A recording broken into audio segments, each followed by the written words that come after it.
One lines from the top. The line starts by Yodua, the Tam, with the Moyach. I'll be right there in the beginning of that line. And here the Rebbe describes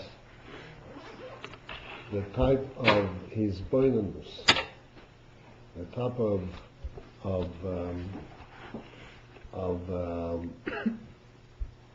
involvement in Asoga Elokis that is necessary in order that he should touch him. He should touch him in his moyach and then subsequently touch him in his heart.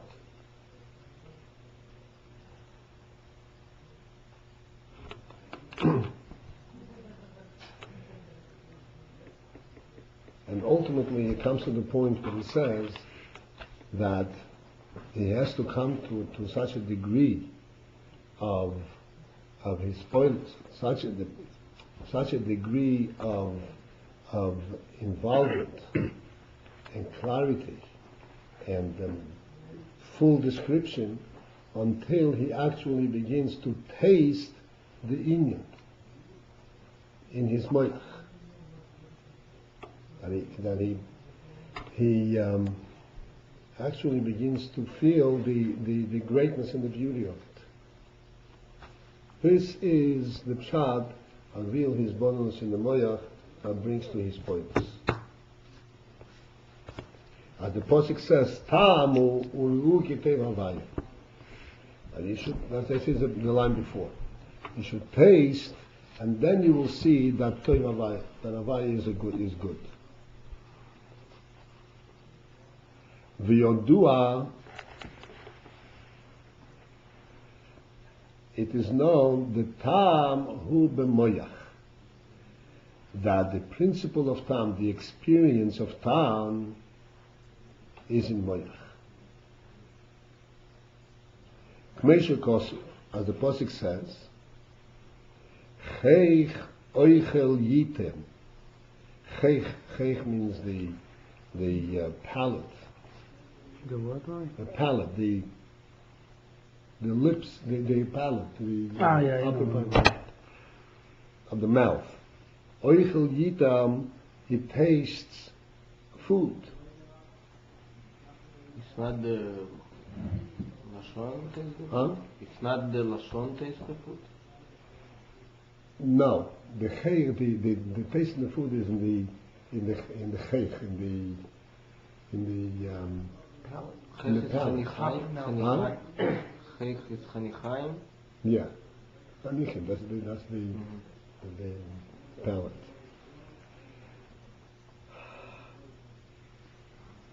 I'll come back to this. I just want to get it inside a little bit. Okay, cheich hagashmi, just like the physical cheich, the palate.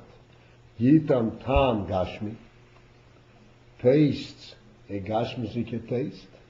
Kmoikein hacheich ruchni. Similarly, there is a ruchnizdike cheich, which is koyach hachochma, and that yitam, it tastes tuv tam be'elokus. A good tam in elokus. Now,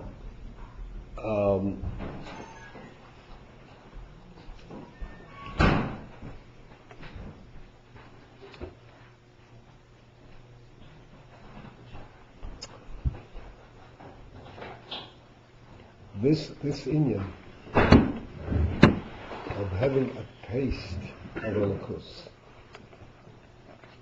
we always say that the principal difference between moyach and leiv, between the brain process, the seichel, and the leiv and the heart, is that the heart feels things subjectively because it's touched by it and feels it, whereas the moyach is objective.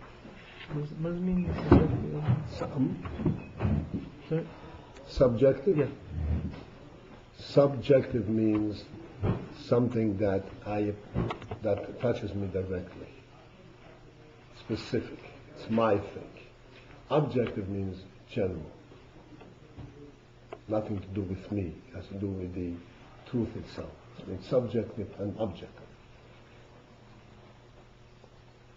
This is why Seichel, we say, Seichel relates to the truth, because it's objective, it's not, there is no personal involvement, and it is not tempered, it's not affected by my preference, it's just relating to the truth as it is. It's not objective. Subjective means that this is something which is mine, and it could mean mine for many reasons, and one is that I like it.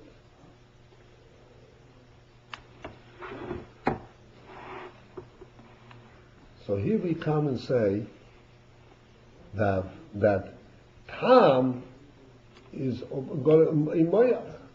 Not only is it in Moyach, but in Koyach HaChochma. Koyach HaChochma is supposed to be a bottle. Supposed to just know the truth, the pure truth, not what I like.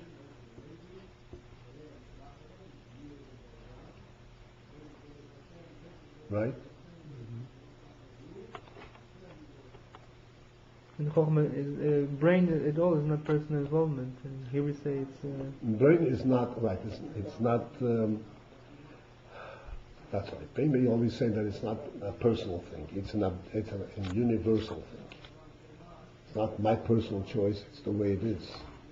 And here we say that this is Tam, and Tam and Moyach, and we compares it to Cheich Eichel Yita, like the Cheich tastes food. If the Chochmah understands and relates to an Indian because it has a personal taste in it, how can you guarantee that this is the truth? That this is your preference? You're completely canceling out the whole principle that we're discussing all the time.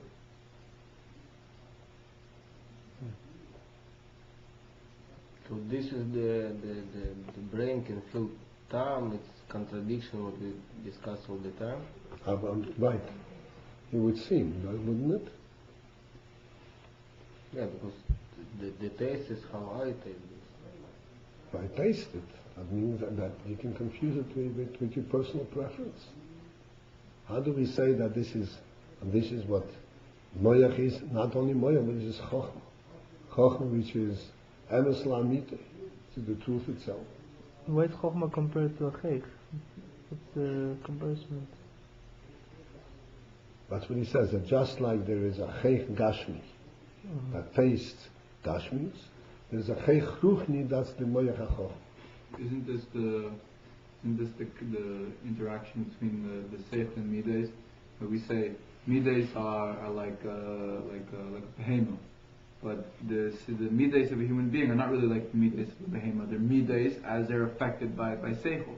And to the Seichel of a human being, the Seichel of a human being, it's Chachma, it's Emes, but the Seichel of a human being is ultimately also, it interacts with the Midas. So therefore it's a Midas like a Seichel. It's like both of them interact with each other. That's why the Seichel can have a Tam, and the Midas can be born from intellect. Well, you're talking about the bottom level of Seichel. When Seichel interacts with the Midas. But then there is the origin of Seichel. Seichel cannot be defined as only that which interacts with Midas. As a matter of fact, that Seichel which affects the Midas is called Chitzonis HaSeichel. This is not the Etzem HaSeichel. Etzem HaSeichel is Seichel unto itself. But Roy, couldn't it be a taste that is an absolute taste, not because I like it, but because it possesses that taste absolutely, not how it touches me. It's essentially the taste that this thing has. So even if it's taste, it doesn't necessarily have to be subjective. It could be an absolute taste that this possesses. Like I relate to its taste, not to how I taste it.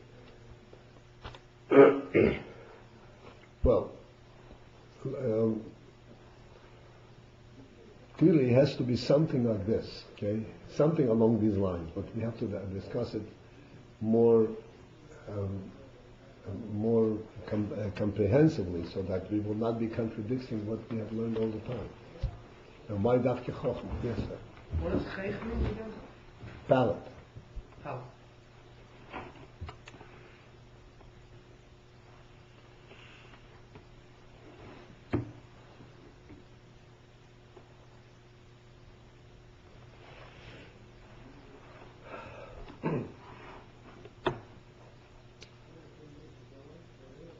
We have also discussed in the past the difference between chokhmah and bina.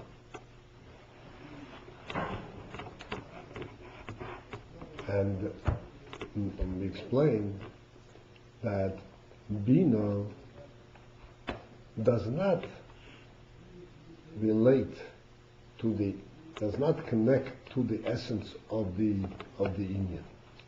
Bina takes the inyan the way it is known in the chokhmah, but it takes it through some kind of a form.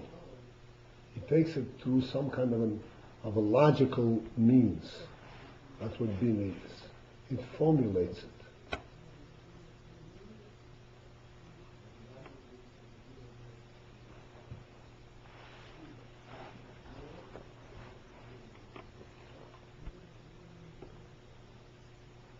To give you a very, very simple entrance, so to speak, to this discussion. It's nothing new to you, but you have to focus in. In Chokhmah, for instance, on the low level, we say, we can understand, we can conceptualize that a person has to have a house, a home. Then you say, what's a home? When you say, what's a home, that means after you've conceptualized, you have to have a home, so then you start figuring out what's a home, what does it consist? So in that, on that level, what's a home? When you start describing that a home has to protect him against the environment, and has to provide comfort. So this is already defining a home with some specifics. It has walls and a roof. That's how in Bina you can understand what a home is. The concept itself is devoid, is not talking about the walls and the roof. The concept itself is what's called an abstract concept. But then from this abstract concept that we know a person has to have a place where he can relax, where he can feel at home, then you can start describing what it is, and you say that he's got privacy, he's got the protection against the elements, he's got the comfort, and all kinds of different things. So therefore, in Bina, you're not relating to the essence, but you can only relate to its description, to a logical formulation of what it is.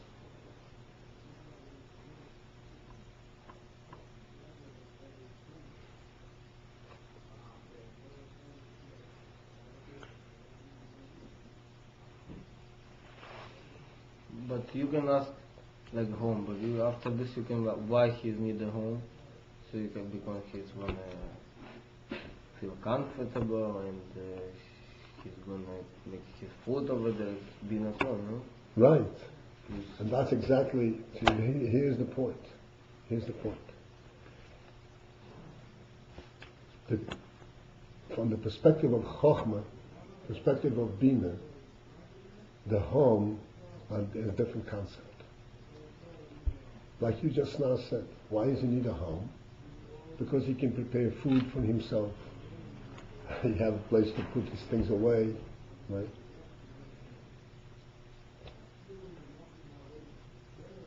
All of these things that you can mention, what a person does specifically in the home, are nothing in comparison to the principle that he has a home. It goes the other way around. He has a home, he has a place that he calls his own. I don't mean he owns it, and that this is the place where he is. The Gemara says, Kol Odom Shein Le Mokim Einei Odom. Shein Le Bayis Einei Odom. It's not a person. So it is not a person. That's because he doesn't have a place to peel his potatoes. He's not a person.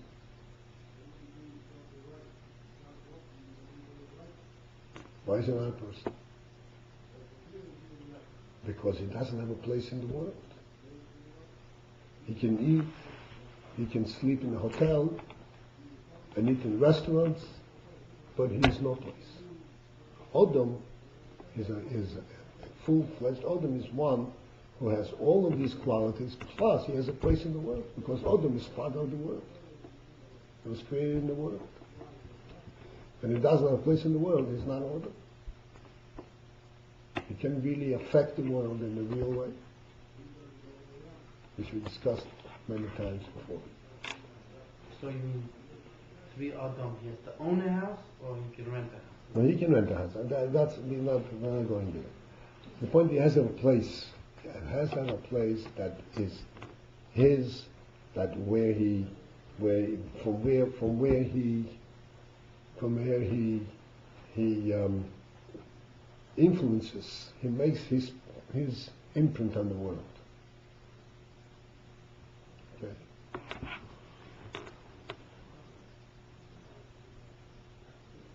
So, Chochmah conceptualizes the meaning of a home on a much more abstract, much more refined, ruchnistic level than what Bina can possibly describe.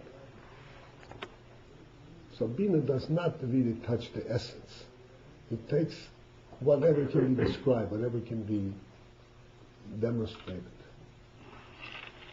But Chochmah takes the concept itself, the very essence of it.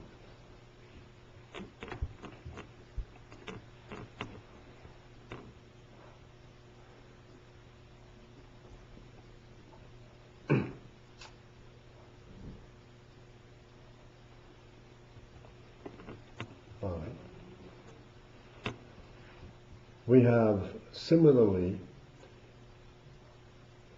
compared, said that Chochmah and Bina are very often in Chassidus compared to Re'iyah and Shmiya, to sight and hearing. Everything that you see, you can describe. But when you describe, you cannot describe the essence. You describe what it looks like. You describe how much space it takes up. What's its design, how much it weighs, what its color is, but not the essence itself. With the ear, you connect to the essence itself.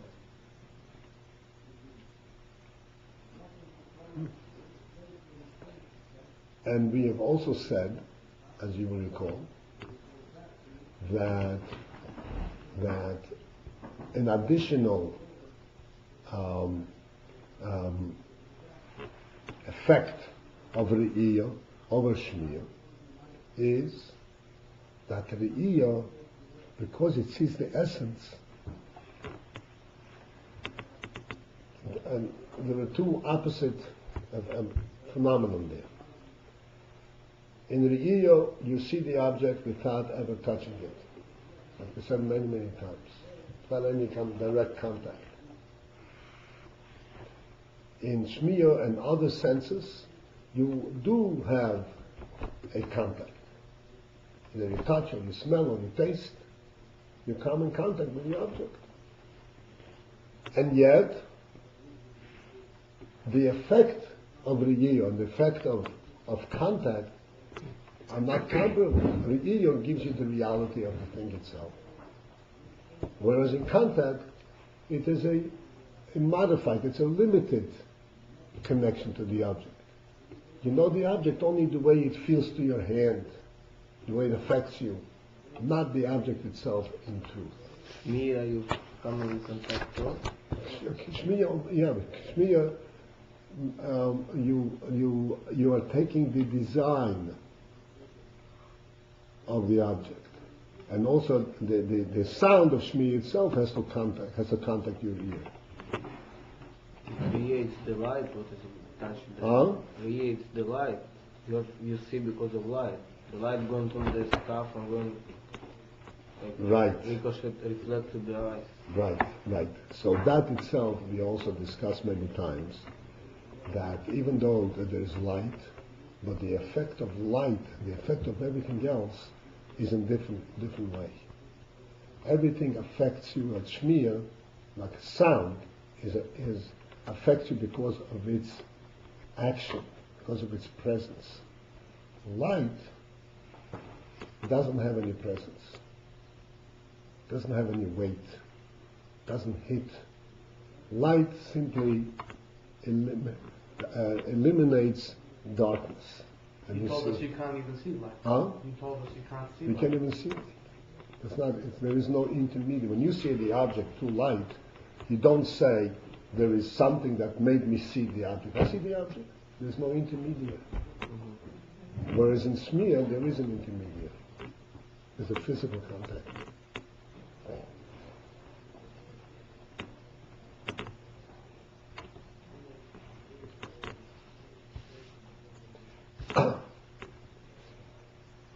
So all this seems to be saying that in the real, you say we don't have a contact. And if Chochmah is compared to the ear, that means that there is no contact. And Bina is compared to Shmir, then there is contact. Now we are saying that Chochmah has taste. Now taste has to do with contact. If you don't contact, how can you taste it? Right? And here we say that where is Tam in Moyach and which Moyach in Chochmah?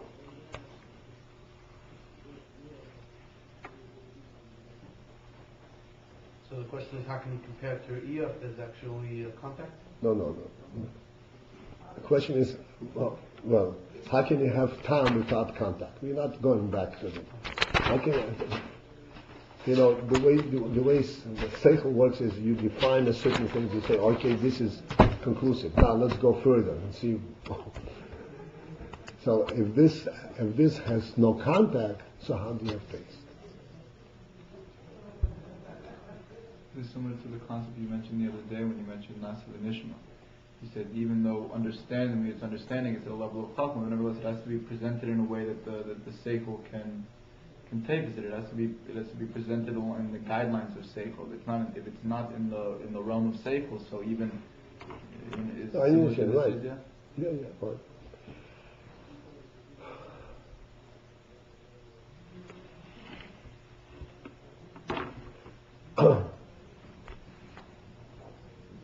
Now we'll try to come to the explanation of this. Okay, so you see the contradictions in there's something we're missing here. What are we missing?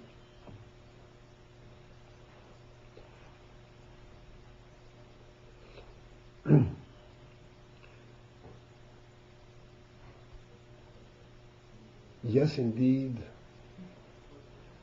in Re'iyah there is no contact, which means that we relate to this thing, it's like a Ruch-Nizeki relationship. There is no intermediate. There is no tangible connection. The same thing is in Chochmah. There is no tangible connection. Like in Bina, there is a tangible connection. How do you know this? Oh, here is a logical description of it. I know it. I can prove it to you.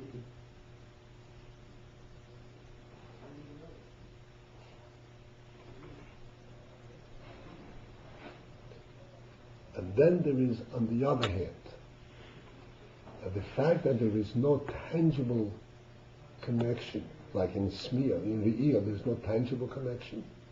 That means that my connection is intangible. If it's intangible, that means that I am connected not to the external, to the appearance of the object, but to its essence. This is why in sight, we know the existence of the object not because of its form, not because of some proof, but because we just know it. It's true. We know that this exists just the way this thing knows itself that it's true. I know that it's true. I know it the way it knows itself. Not through any kind of intermediate way. This is called knowing the mahus, having connection with the mahus. Now, let's understand the following. We are saying that by learning something, seichel, learning about something,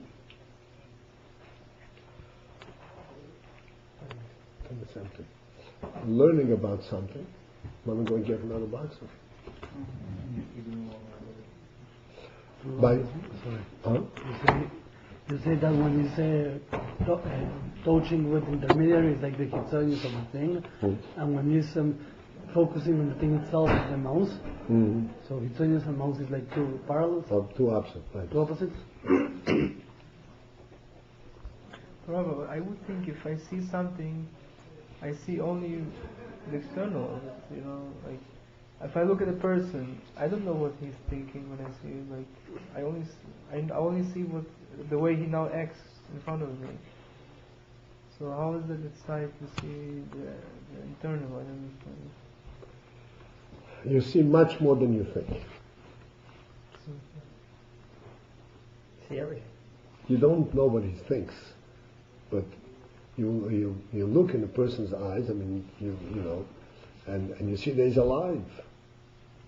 You see that he feels. You see that he thinks. You see much more than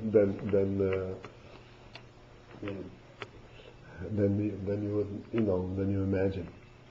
Any intangible connection with something is to be connected to its mahus? Right. If you know about something without being connected to it, without having any kind of connecting means, that means that you are relating to its mahus, to its essence. Just the way it is, not the how. Not the way it is, not the way it acts, not the way it functions, not the way it is. I'm waiting. I just want to. I don't want him to miss this.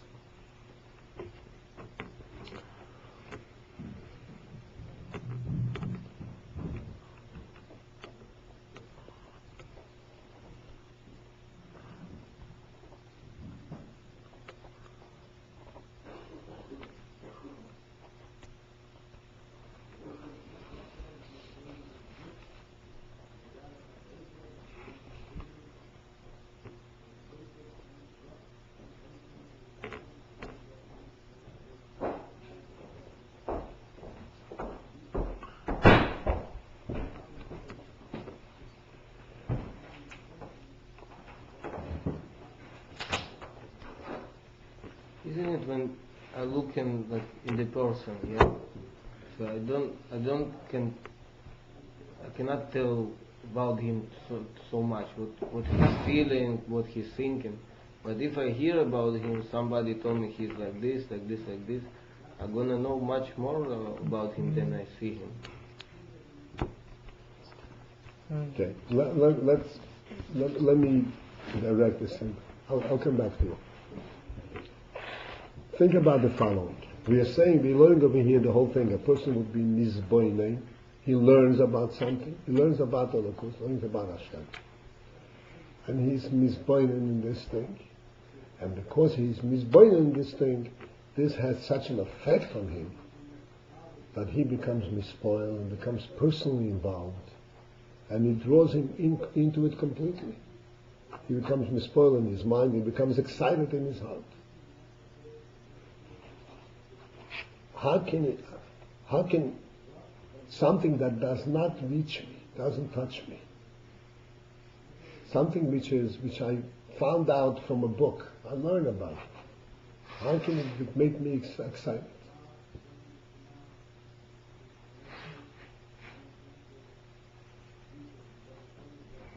What am I excited? In order to be excited, I have to be touched by something. You think I'm learning about something, I found out about it, nothing to do with me, and I get excited. I get affected. Can't be.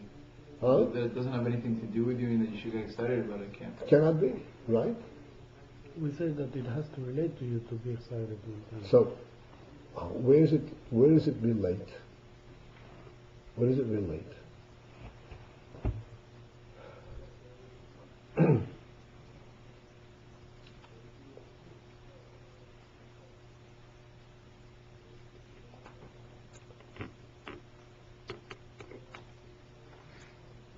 In relating, there are two distinct aspects. Distinct. Different. Two exact separate.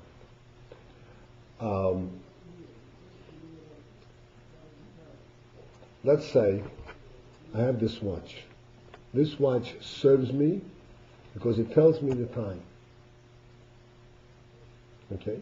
So I have a relationship with this watch in the sense that it tells me what I need to know. I need to know what time it is. And I know it from the watch. Right?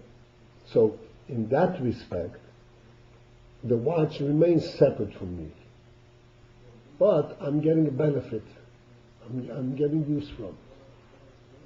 Now let's say that this watch is a very special ornament. You know what an ornament is? Jewelry. Mm-hmm. And it's designed specifically that it should suit my psyche, my nature, so that it fits me and makes me feel comfortable when I look at it. And that's the type of watch I'm wearing. So then this watch is not merely telling me the time,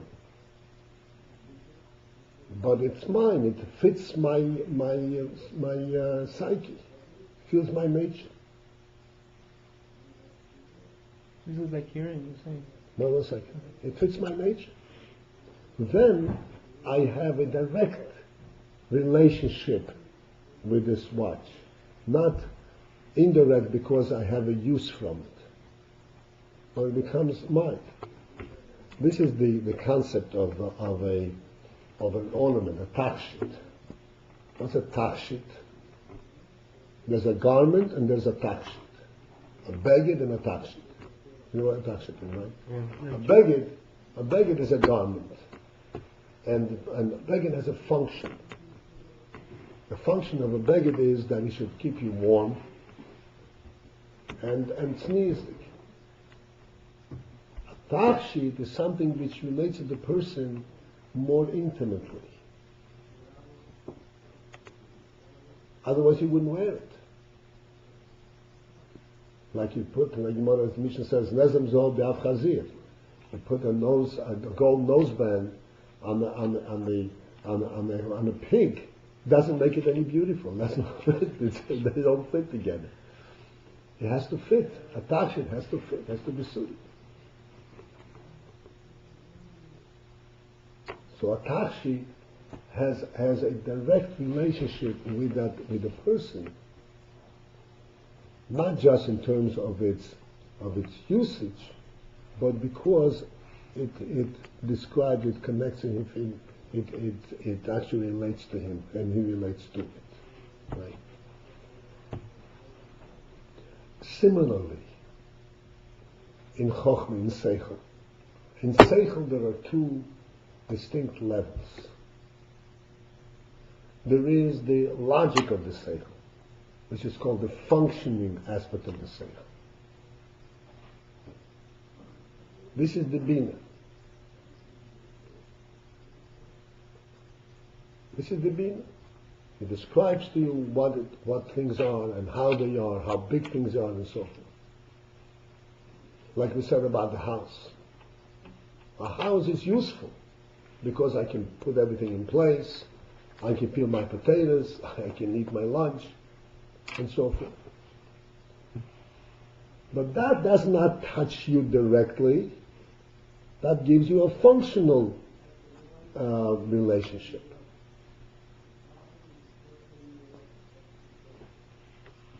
Just like a watch tells you what the time it is. But then there is another aspect to a house. And that is the essence of a house. Like I said, Odom, Shein Leibayis in the Odom.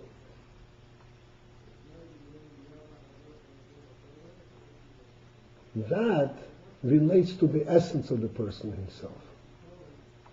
Then they become like one. The person and the house become like one. Because this complements, this reveals in the person a quality that you wouldn't have any other, wouldn't reveal any other way. Is that called a tangible relationship? No. This is an intangible relationship. There is no way to describe it. Just like you cannot describe what is a tachshit. What a watch is, you can very easily describe. What a garment is, you can very easily describe. You take a tachshit off, you put a tachshit on. Is the person missing anything? Nothing. And yet, a tachshit affects a person more deeply than even a garment. I didn't understand the similarity between the watch knowing the time and Bina. I didn't understand. The similarity? Yeah, I didn't understand. That I can explain exactly what the watch does for me. Why do I have a watch? Because I have an empty hand, I have nothing to put on my hand. Why do I have a watch? I have a function, I have an exact reason why I have a watch. As a matter of fact, every time I have a chance to take the watch off my hand, I do because it bothers me.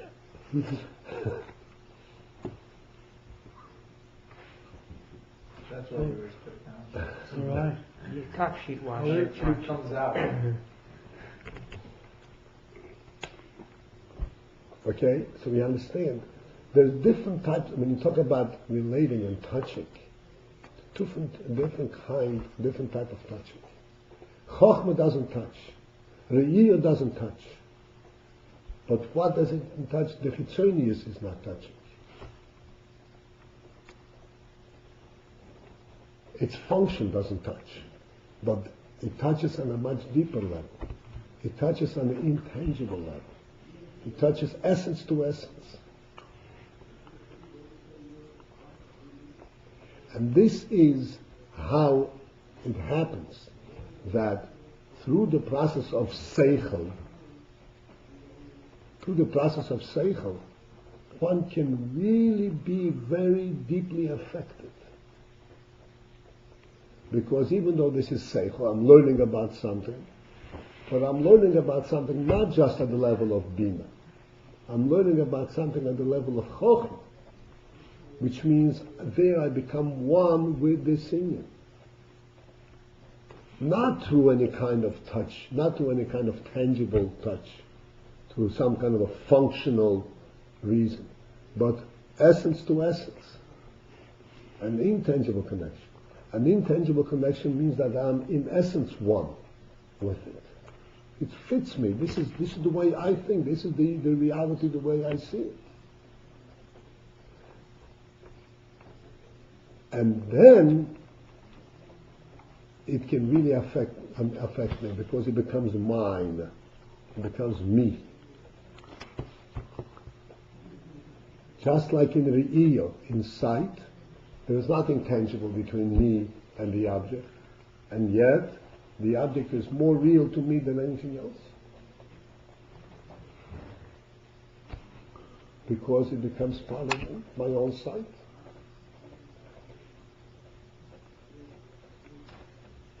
A house has a function, yeah? A house has a function, And we relate to the function. yes. But But that's that's not a- the ikar connection. That's not a personal connection. The connection is an essential connection of it's me. Yeah? Right. So the watch, when you have a watch that is not So what is practical for me, like what's a hitzoinus, but like you feel comfortable with the watch, like you say like a tachshit, like you don't need it, but you wear it because it's it's like an expression of you. Like gives you feel comfortable with it. So that's the level, like connecting to the thing, not for something else, but because it's part of me, not because it's separated of me and what it does for me. Right. This is how. But then I don't Like in understand with the watch. halacha there is a Shabbos, wearing the Shabbos a watch.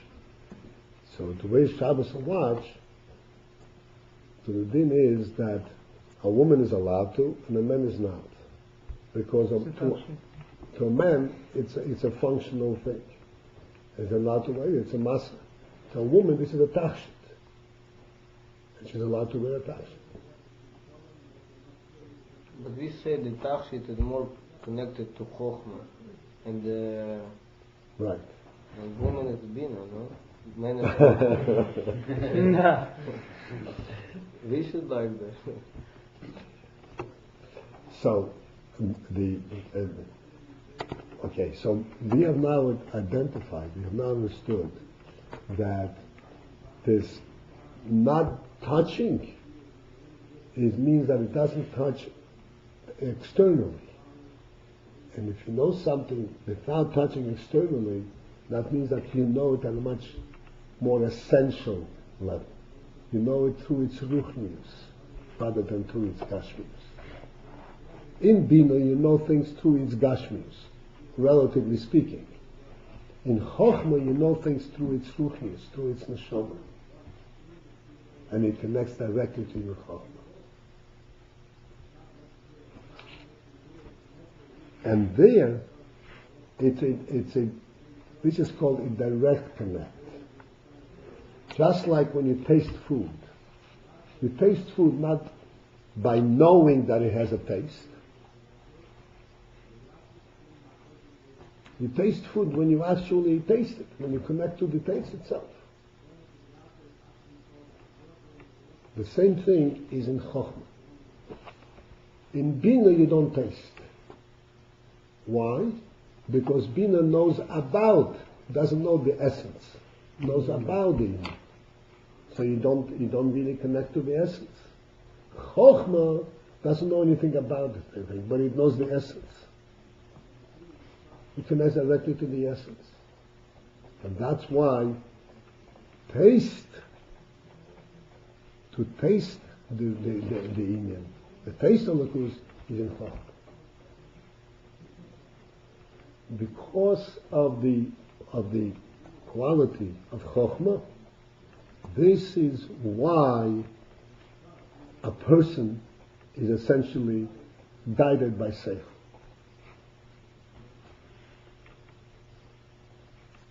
If it were only Bina, then this would be just a superimposed thing on him.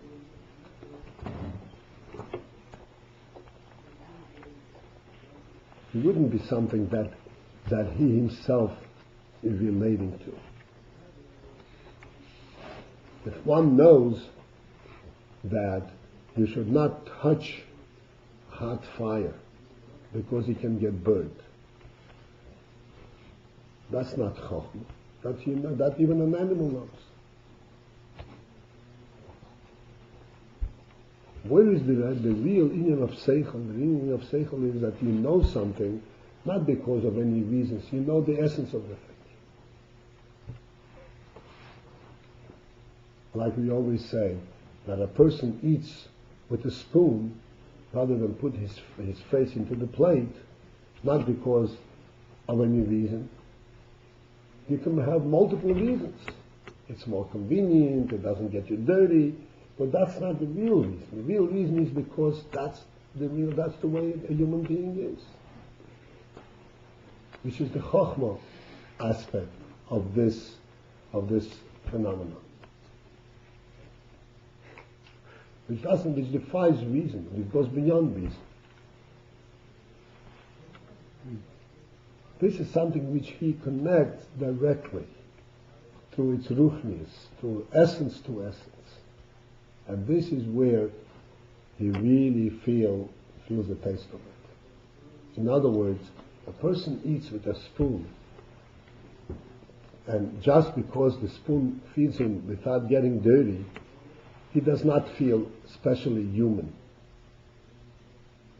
But if a person eats with a spoon because he says that's the way a human being should eat, he feels proud. This is the way he's supposed to eat. It's a different kind of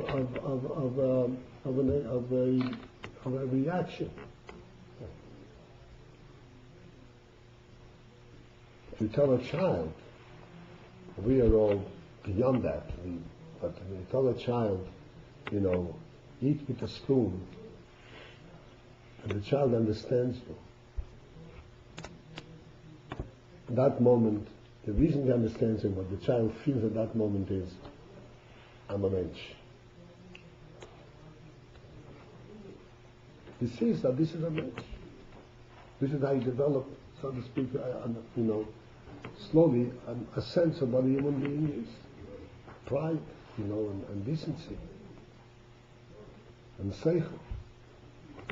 It's not a question of eating in a way that's clean. That's minimal. That's between us. The real connection is when it's ruchnis. It is not through touch. It is through touching the ruchnis, touching the essence. And to finalize this, to get it more clear, you can understand the following.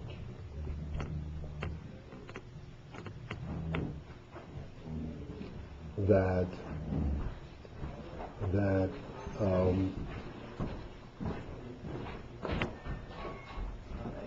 you can touch the subject, or you can see the subject, and it's very real, right?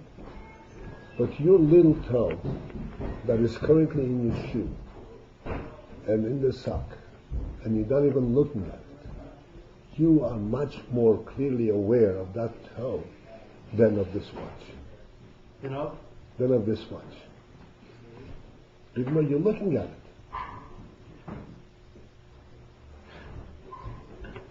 Why are you aware of this toe? Because it's part of your chokhmah. It's a completely different awareness.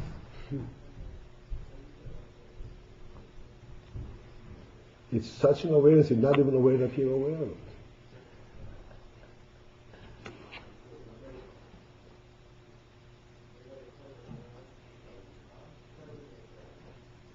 And therefore, the point is, this chokhmah,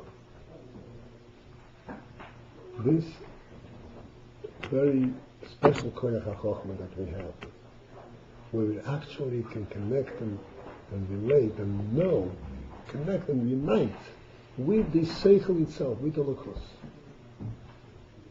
Just like we connect with our toe. This is why we can become one with the Elokus, and this is why our seichel can actually guide us and give us inspiration. Because it's part of us. It's not something I can know from a distance as a secondary knowledge. Once it becomes in Chokhmah, this is the primary knowledge.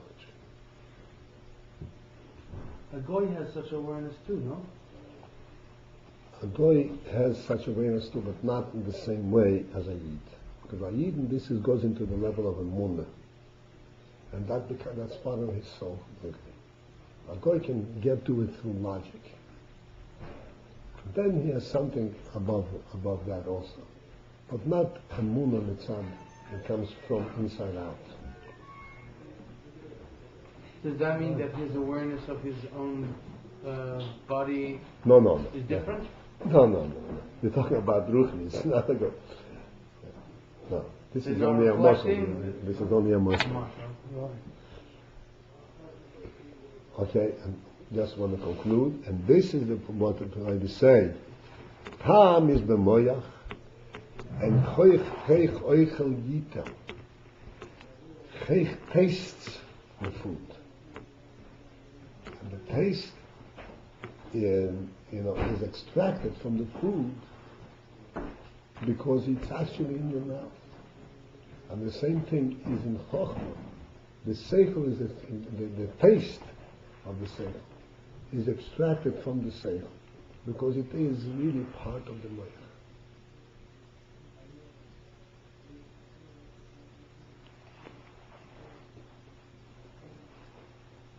With all the understanding that a person has, if not for this aspect of time, there would always remain the sense that yes, this is my seichel, I understand it, but it's still something that's simply pushing me, compelling me, forcing me to act in a certain way. Besides this time, it's no longer something that's forcing me. This is just a union that becomes me. I feel most comfortable with it. Just like we said, an ornament, but you don't feel like it's something separate.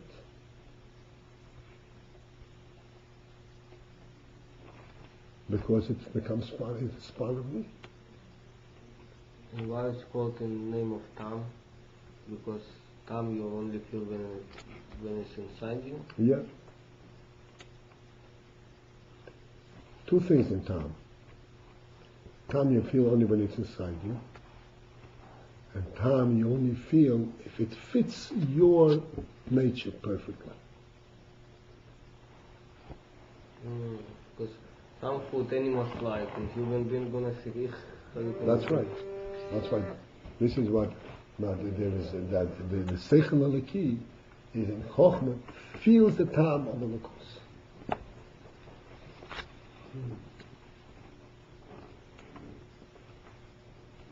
And he feels the Tam of the Lakus because he has a Nefesh Elikis.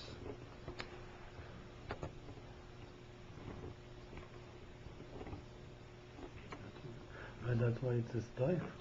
Like the good of the thing, not feeling forced to do something. Yeah, that's what you asked me. You asked me about a non-Jew. Non-Jew can understand a lot of the things that we understand, but you cannot have a taste in it the way we can have a taste in it.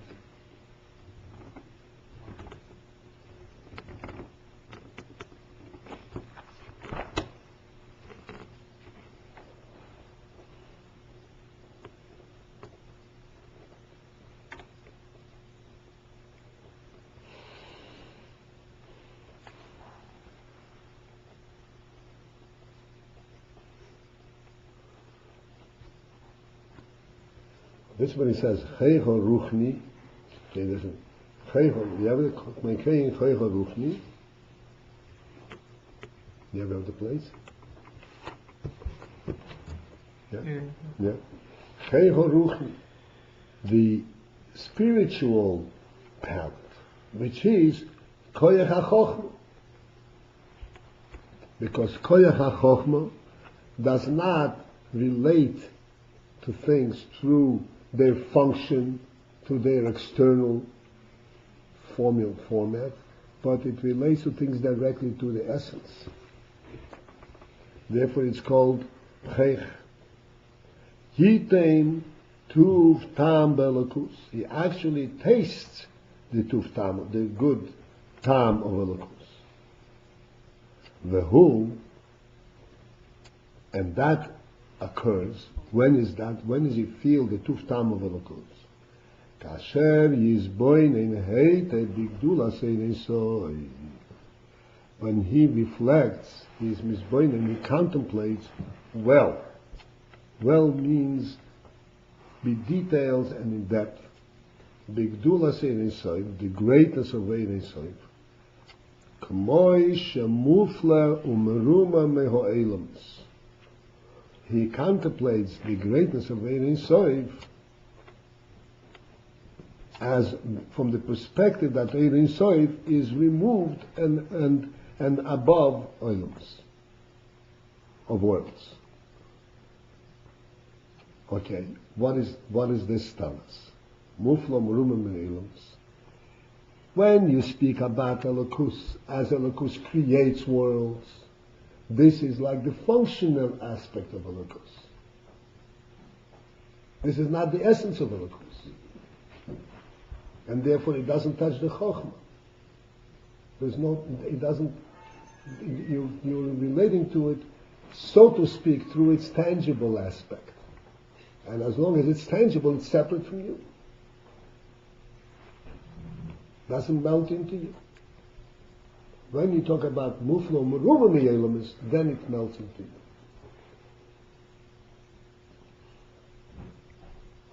Then it becomes part of you because it's not intangible, no physicality there. There's an interesting phenomenon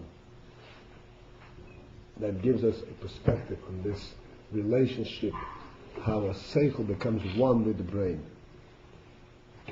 When we eat, this food gets digested.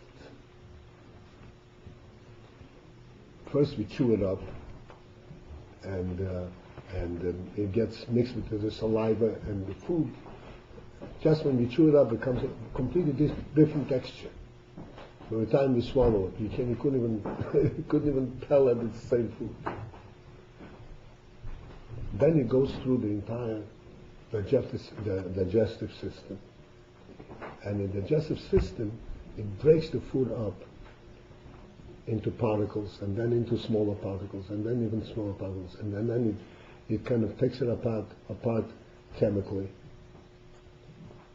until this food becomes so refined,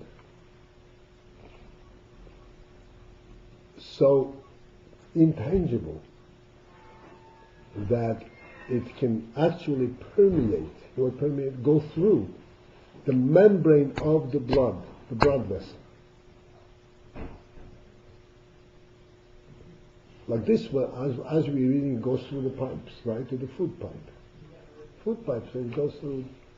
So as long as it's in the food pipe, anything that remains in the food pipe ultimately goes out as waste. What goes into the health system of the person is that which leaves the food pipe. How does it leave the food pipe? It becomes so refined that it goes right through the wall. To the what? Through the vein? Through the vein. It goes right through, because it becomes not a separate entity anymore. As long as it's a separate entity, it cannot become part of the health system of the person. Then it has to go into waste. What becomes part of the health system of the person? That which is extracted from it and becomes so refined to the point where it becomes, you cannot distinguish between that and the body itself. That's when it unites with the body. The same thing is in Seichel. As long as you're thinking about the world, which is a tangible entity, and saying, oh, God creates the world, it's fine, and it gives you a perspective with all the Zachen. But when do you really unite with Elokus? When you think about Elokus itself. Elokus itself would say that he says,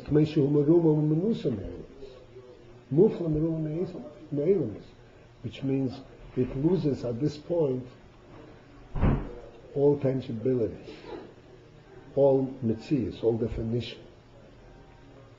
That's when the Moyach HaChochma really becomes one with this thought.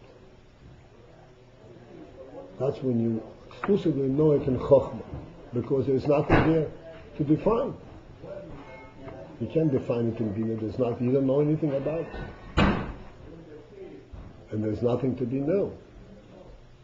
It's just a concept. It's a world has this limit and this is higher than more.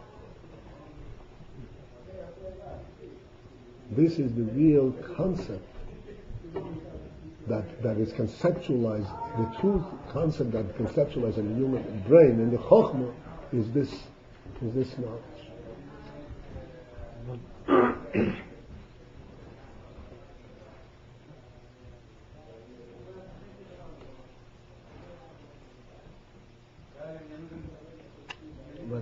this process is through the Bina. To know something in Chokhmah, like we say, it's through the Bina usually.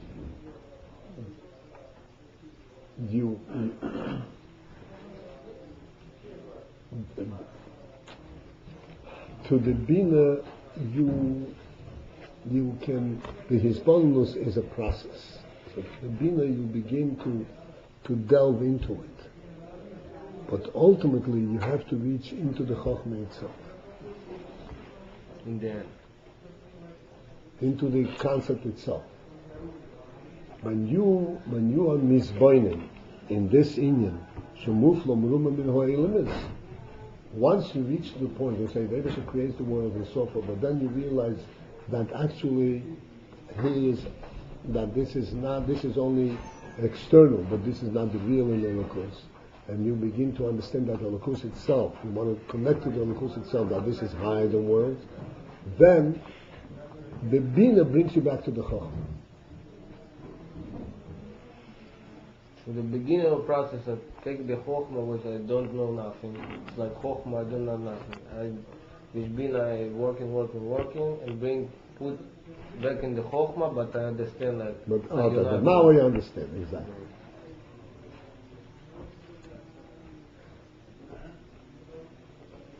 What is it about our nature is it makes us connect with this aspect that on the level that Hashem is completely intangible? That's Romamus and that's our Chokhmah, that's in the Emunah. I mean, there is a logical process in this, but the logical process does not make you connect to it and not only prove it. But connect to it, this is Mitzad the Chokhmah Shel Nefesh. This is what we always point out, that when you say Shema Yisrael, you say the closed eyes. Spoke about it many times, lately. Because when you have your eyes open and say, oh, Lamaylo, up and down, it doesn't tell you anything. That's not the real thing. This is all tangible logic. And you don't really connect to it. What is it when you connect to it? That which you see with closed eyes. Just like you see your toe with closed eyes. You see this truth also with closed eyes. That's when you really connect to it.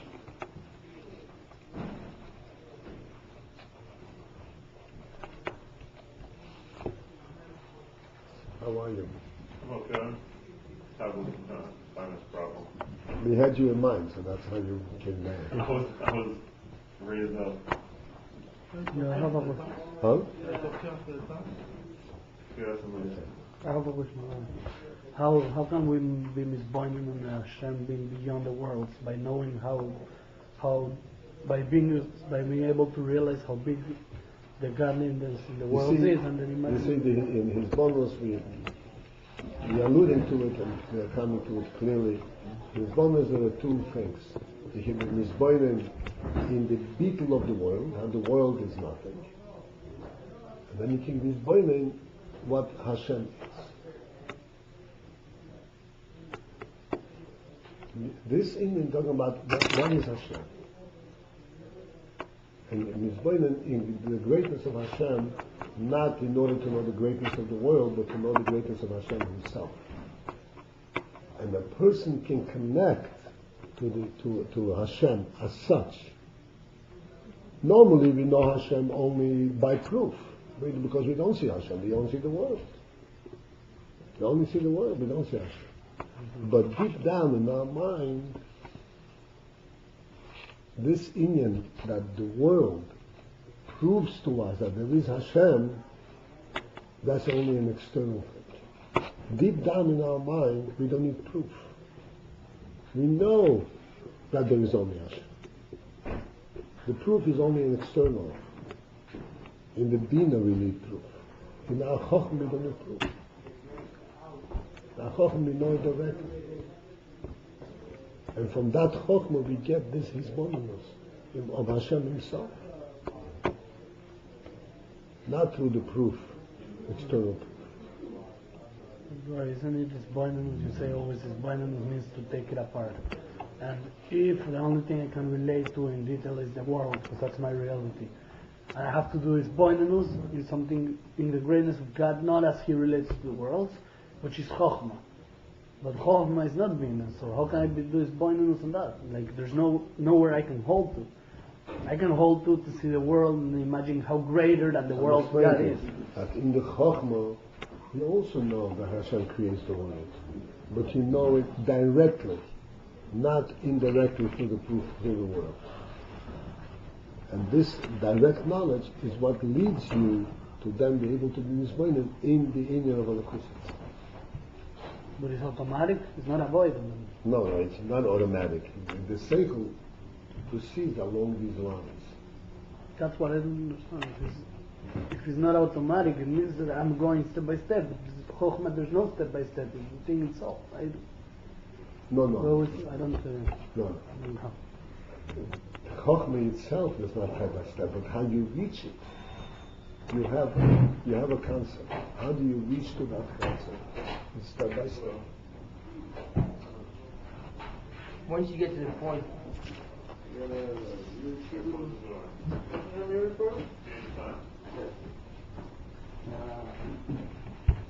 Let's say if I asked you, how big is this room?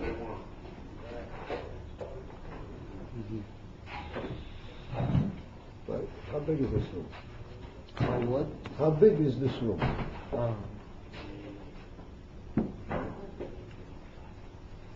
You would focusing on one spot of the room and estimate its length, then focus on the next spot, and focus on the next spot, and then after you've gone through all the spots, you say, oh, it's 15 feet. And then you say, oh yeah, it's 50 feet. But how did you get to this estimate? By going through these steps. Even though you always had a feel, you were in this room, you had a feel, but you couldn't get directly from this feel to some kind of a definitive answer, but by going through the steps. The same thing in Chokhmah. Chokhmah we always had. This is a munah. But we have to reveal it, we have to bring it to the surface. Bring it to the surface is a whole process.